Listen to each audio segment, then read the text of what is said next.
तर अमित साठम, रितू तावडेंकडून टिपू सुलतानच्या नावाचा प्रस्ताव ठेवण्यात आलेला आहे असा आरोप करण्यात आलाय। काँग्रेसचे प्रवक्ते काकासाहेब कुलकर्णी यांनी ही टीका केली आहे। मुंबई महापालिकेमध्ये अमित साठम आणि रितू तावडेंनी हा प्रस्ताव दिला होता। काँग्रेसकडून नावाचा प्रस्ताव दाखवत भाजपकडवरती टीका करण्यात आली। राज्यात भाजपकडून टिपू सुलतानच्या आडून मुस्लिम द्वेष सुरू असल्याचं देखील काकासाहेब कुलकर्णींनी म्हटलं। 2013 साली मुंबई महापालिकेमध्ये एक ठराव करण्यात आला। बाजीप्रभू देशपांडे मार्ग ते रफीनगर नाल्यापर्यंतच्या रस्त्याला हजरत टिपू सुलतान महामार्ग असं नाव देण्याचा ठराव करण्यात आला आणि या ठरावाला सध्याचे महापौर रितू तावडे आणि त्याला अनुमोदन कोणी दिलं तर सध्याचे मुंबई भाजप अध्यक्ष अमित साठम। म्हणजे अमित साठम जेव्हा नगरसेवक होते त्यावेळेला त्यांनी अनुमोदन दिलं टिपू सुलतानच्या नावाच्या रोडला, परंतु आज अध्यक्ष झाल्यामुळे ज्या खालच्या पातळीवर ते सपकाळजींना बोलतायत त्यांना लाज वाटली पाहिजे। जे तुम्हाला या राज्यातला या देशातला मुसलमान नकोय का?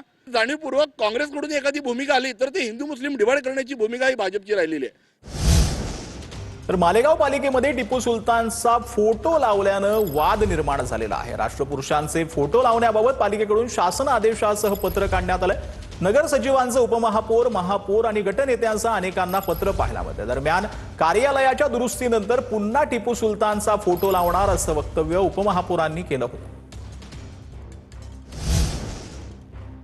तर हर्षवर्धन सकपाळांना पुण्यात पाऊल ठेवू देणार नाही असं मिलिंद एकबोटेंनी म्हटलंय। काँग्रेसचे लोक भाग्यवान आहेत की त्यांना अकलेचे तारे तोडणारा प्रदेशाध्यक्ष मिळाला आहे। हिंदू आघाडीचे मिलिंद एकबोटे यांनी ही प्रतिक्रिया दिली आहे। काँग्रेसचे लोक भाग्यवान आहेत की त्यांना असा अकलेचे तारे तोडणारा अध्यक्ष लाभला। टिपू सुलतान हिंदू द्वेष्टा, त्याची बरोबरी छत्रपती शिवाजी महाराजांशी करणं म्हणजे महाराष्ट्रातला मूर्खातला मूर्ख सुद्धा असं करू शकणार नाही।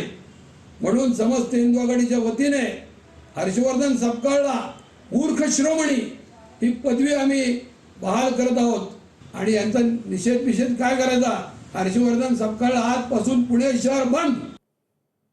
तर अजितदादांचं निधन देशाला चटका लावणारं असल्याचं सुनील तटकरे यांनी म्हटलंय। दादांच्या विमान अपघाताची सर्व स्तरातून चौकशी व्हावी असं तटकरे यांनी म्हटलंय। दादांच्या विमान अपघाताचं सत्य जनतेसमोर आलं पाहिजे असं देखील तटकरे यांनी म्हटलेलं आहे। ज्या वेळेला एखाद्या बाबतीमध्ये शंका उपस्थित केली जाते त्या शंकांचं निरसन करण्याची जबाबदारी तपास यंत्रणांच्या वरती येते। दादांचं अकाली अपघाती निधन महाराष्ट्राला नव्हेच तर देशाला चटका लावून देणार आहे। देशातील एका महत्त्वाच्या नेत्यांमध्ये दादांची गणना, त्या ठिकाणी उत्तम प्रशासक, प्रचंड मेहनत, दुर्दम्य इच्छाशक्ती या बळावरती त्याने एक वेगळं स्थान निर्माण केलं होतं। अशा वेळेला चौकशी सर्व स्तरावरून झाली पाहिजे।